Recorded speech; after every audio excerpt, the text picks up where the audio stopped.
सुप्रसिद्ध Japanese technology असलेली भारतातील नंबर 1 ओकिनावा इलेक्ट्रिक स्कूटर आता कडेगाव येथे उपलब्ध। MK ई मोटर्स कराड आपल्या सेवेत रुजू। आमच्याकडे ओकिनावाच्या iPraise, praise pro, ridge, Okinawa dual, lite, R30 इत्यादी इलेक्ट्रिक व्हेइकल उपलब्ध। केवळ 10 रुपयापेक्षा कमी दरात 100 किलोमीटर मायलेज। मग वाट कशाची पाहताय? आजच संपर्क करा आणि आमच्या शोरूमला नक्की भेट द्या। आमचा पत्ता कडेगाव विटा रोड, सोनेरा पेट्रोल पंपासमोर, कडेगाव। मोबाईल नंबर 9508 74 325 आणि 9508 74 180।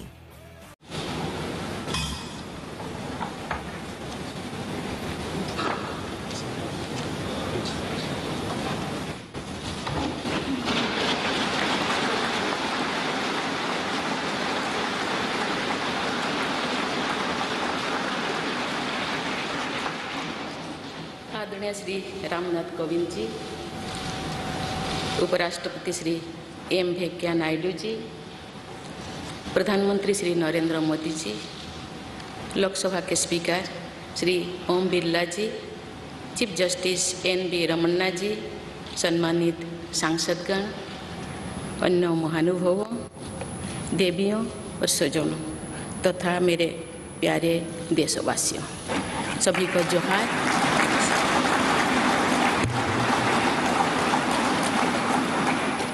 भारत के सर्वोच्च संवैधानिक पद पर निर्वाचित करने के लिए मैं सभी सांसदों और सभी विधानसभा सदस्यों का हार्दिक आभार व्यक्त करती हूँ। आपका मत देश के करोड़ों नागरिकों के विश्वास की अभिव्यक्ति है।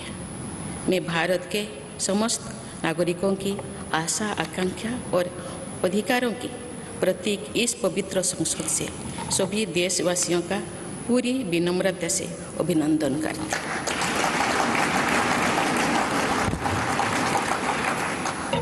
आपकी आत्मीयता, आपका विश्वास और आपका सहयोग मेरे लिए इस नए दायित्व का निभाने में मेरी बहुत बड़ी ताकत रहेगी।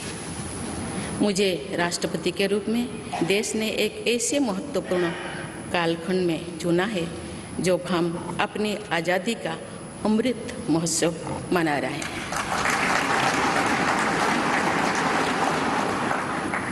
आज से कुछ दिन बाद ही देश अपनी स्वाधीनता के 75 वर्ष पूरी करेगा। ये भी एक संयोग है कि जब देश अपनी आज़ादी के 50वें वर्ष का पर्व मना रहा था, तभी मेरे राजनीतिक जीवन की शुरुआत हुई थी। और आज आज़ादी के 75वें वर्ष में मुझे ये नया दायित्व मिला है। ऐसे ऐतिहासिक समय में जब भारत अगले 25 वर्षों के विजन को हासिल करने के लिए पूरी ऊर्जा से जुटा हुआ है, मुझे ये जिम्मेदारी मिलना मेरा बहुत बड़ा सौभाग्य है। मैं देश की ऐसी पहली राष्ट्रपति भी हूँ जिसका जन्म आज़ाद भारत में हुआ है। हमारे स्वाधीनता सेनानियों ने आज़ाद हिंदुस्तान के हम नागरिकों से जो अपेक्षाएं की थी, उनकी पूर्ति के लिए इस अमृत काल में हमें तेज गति से काम करना होगा। इन 25 वर्षों में अमृतकाल की सिद्धि का रास्ता 2 पटरियों पर आगे बढ़ेगा, सबका प्रयास और सबका कर्तव्य। भारत के उज्जवल भविष्य की नई विकास यात्रा हमें सबके प्रयास से करनी है, कर्तव्य पथ पर चलते हुए करनी ही है। कल यानी 26 जुलाई को कारगिल विजय दिवस भी है। ये दिन भारत की सेनाओं के शौर्य और संयम दोनों का ही प्रतीक है। मैं आज देश की सेनाओं को तथा देश के समस्त नागरिकों को कारगिल विजय दिवस की अग्रिम शुभकामनाएं देती हूँ। देवियों और स्वजनों, मैंने अपनी जीवन यात्रा पूर्वी भारत में ओडिशा के एक छोटे से आदिवासी गांव से शुरू की थी। मैं जिस पृष्ठभूमि से आती हूँ वहाँ मेरे लिए प्रारंभिक शिक्षा प्राप्त करना भी एक स्वप्न जैसा ही था, लेकिन अनेक बाधाओं के बावजूद मेरा संकल्प दृढ़ रहा और मैं कॉलेज जाने वाली अपने गांव की पहली बेटी थी।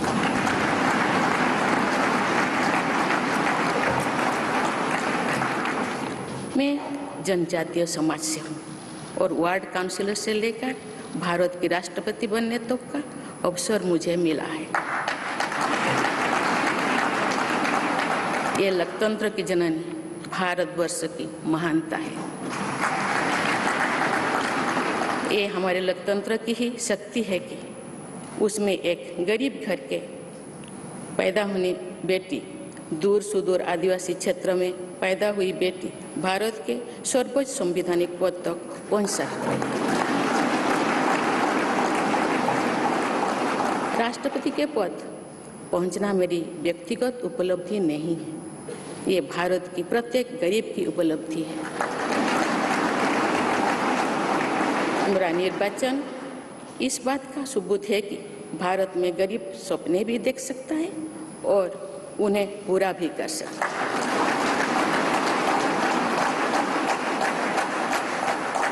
और ये मेरे लिए बहुत संतोष की बात है कि जो सदियों से वंचित रहे, जो जीवन विकास के लाभ से दूर रहे, वे गरीब, दलित, पिछड़े तथा आदिवासी मुझे ये अपना प्रतिबिंब देख सकते हैं।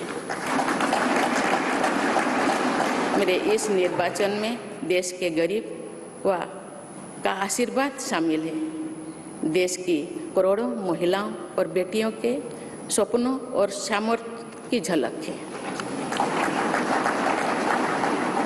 मेरे इस निर्वाचन में पुराने लीग से हटकर नए रास्ते पर चलने वाले भारत के आज के युवाओं का साहस भी शामिल है। ऐसे प्रगतिशील भारत का नेतृत्व करते हुए आज मैं खुद को गौरवान्वित महसूस कर रही हूँ। मैं आज समस्त देशवासियों को, विशेषकर भारत के युवाओं को तथा भारत की महिलाओं को ये विश्वास दिलाती हूँ कि इस पद पर कार्य करते हुए मेरे लिए उनके हित सर्वोपरि होंगे। देवियों और स्वजनों, मेरे सामने भारत के राष्ट्रपति पद की ऐसी महान विरासत है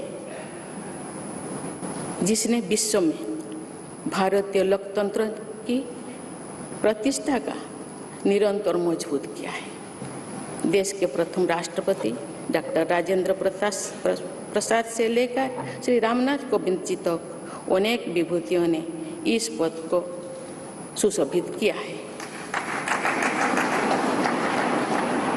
इस पद के साथ साथ देश ने इस महान परंपरा के प्रतिनिधित्व का दायित्व भी मुझे सौंपा है। संविधान के आलोक में मैं पूरी निष्ठा से अपने कर्तव्यों का निर्वहन करूंगी।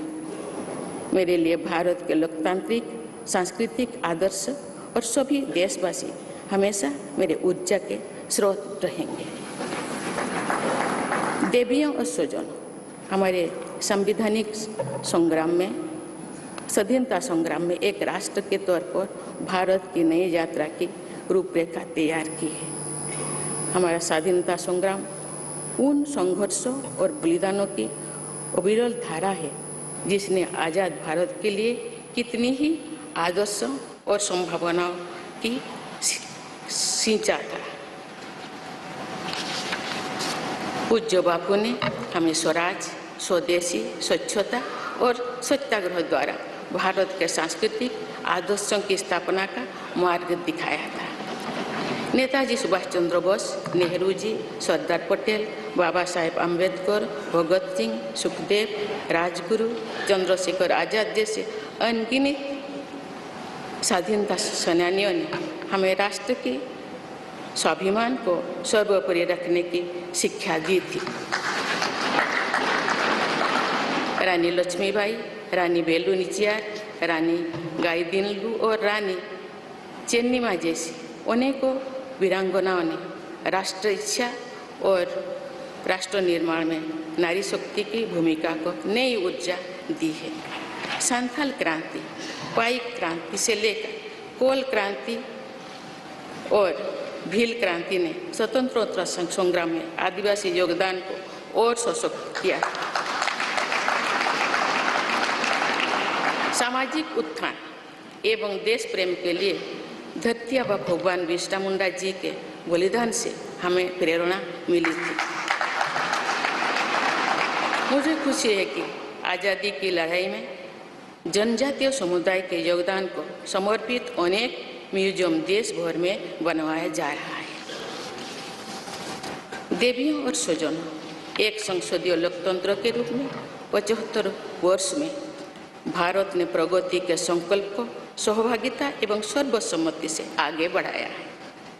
विविधताओं से भरे अपने देश में हम अनेक भाषा, धर्म, संप्रदाय, खान पान, रहन सहन, रीति रिवाजों का अपनाते हुए एक भारत श्रेष्ठ भारत के निर्माण में सक्रिय है। आज़ादी के 75वें वर्ष के अवसर पर आया है अमृतकाल। भारत के लिए नए संकल्पों का कालखंड है। आज मैं इस नए युग के स्वागत में अपने देश को नई सोच के साथ तत्पर और तैयार देख रही हूँ। भारत और हर क्षेत्र में विकास का नया अध्याय जोड़ रहा है। कोरोना महामारी के वैश्विक संकट का सामना करने में भारत ने जिस तरह का सामर्थ्य दिखाया है, उसने पूरे विश्व में भारत की साख बढ़ाया है।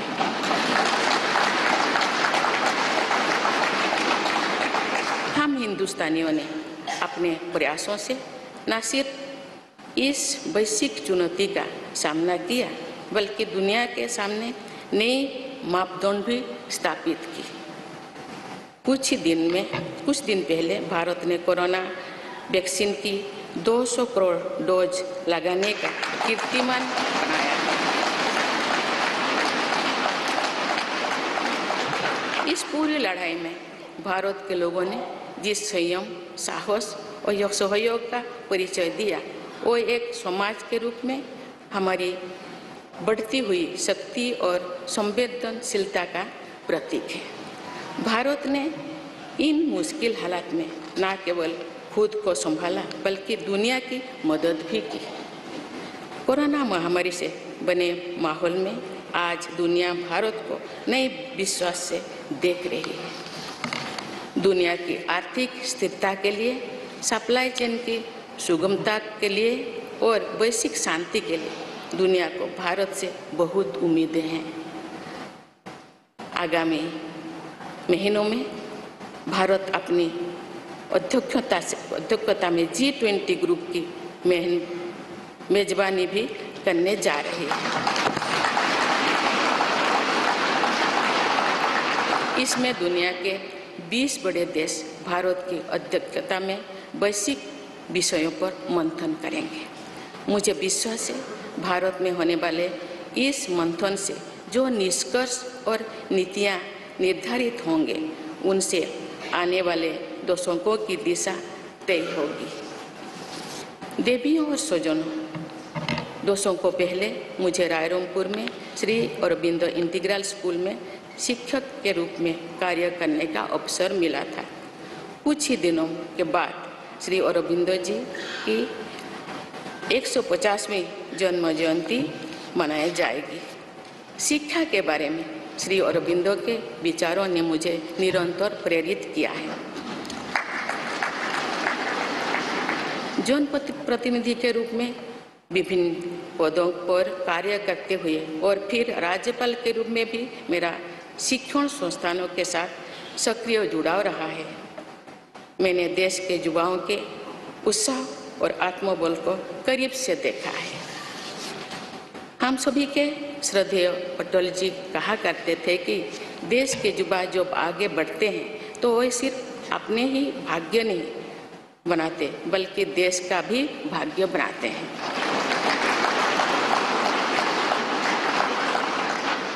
आज हम इसे सोच होते देख रहे हैं। वोकल फॉर लोकल से लेकर डिजिटल इंडिया तक हर क्षेत्र में आगे बढ़ रहा आज का भारत विश्व के साथ कदम से कदम मिलाकर औद्योगिक क्रांति 4.0 के लिए पूरी तरह भारत तैयार है। रिकॉर्ड संख्या में बन रहे स्टार्टअप्स में नए नए इनोवेशंस में दूर सुदूर क्षेत्रों में डिजिटल टेक्नोलॉजी की स्वीकार्यता में भारत के युवाओं की बड़ी भूमिका है। बीती वर्षों में भारत ने जिस तरह महिला सशक्तिकरण के लिए निर्णय लिए हैं, नीतियाँ बनाई गई है, इससे भी देश में एक नई शक्ति का संचार हुआ है।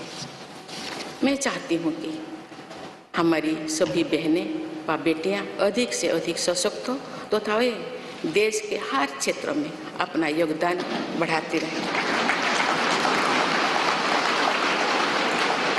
मैं अपने देश के युवाओं से कहना चाहती हूँ कि आप न केवल अपने भविष्य का निर्माण कर रहे हैं बल्कि भविष्य के भारत की नींव भी रख रहे हैं। देश के राष्ट्रपति के तौर पर मेरा हमेशा आपको पूरा सहयोग रहेगा।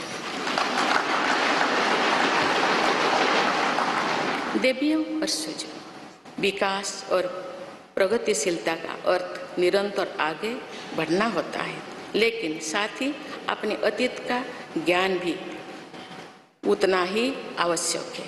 आज जब विश्व सस्टेनेबल प्लैनेट की बात कर रहे हैं तो उसमें भारत की प्राचीन परंपराओं, हमारे अतीत की सस्टेनेबल लाइफस्टाइल की भूमिका और बढ़ जाती है।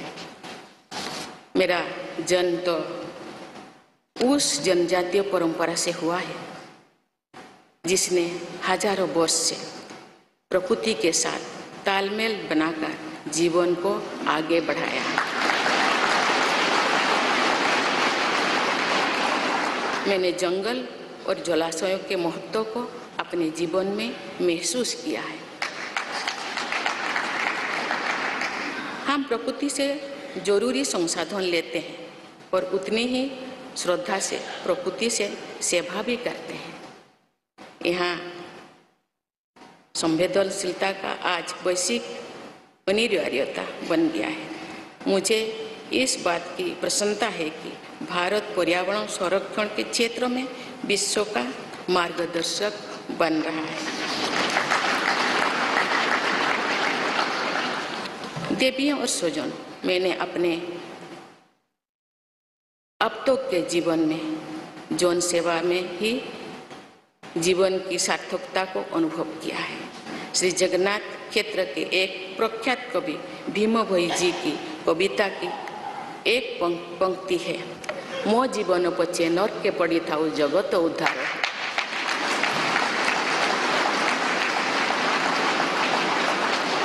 अर्थात अपने जीवन के हित और हित से बड़ा जगत कल्याण के लिए कार्य करना होता है। जगत कल्याण की इसी भावना के साथ मैं आप सब के विश्वास पर खरा उतरने के लिए पूरी निष्ठा व लगन से काम करने के लिए सदैव तत्पर रहूँगी। आइए हम सभी एकजुट होकर समर्पित भाव से कर्तव्य पथ पर आगे बढ़े तथा वैभवशाली व आत्मनिर्भर भारत का निर्माण करें। धन्यवाद। जय हिंद, जय भारत।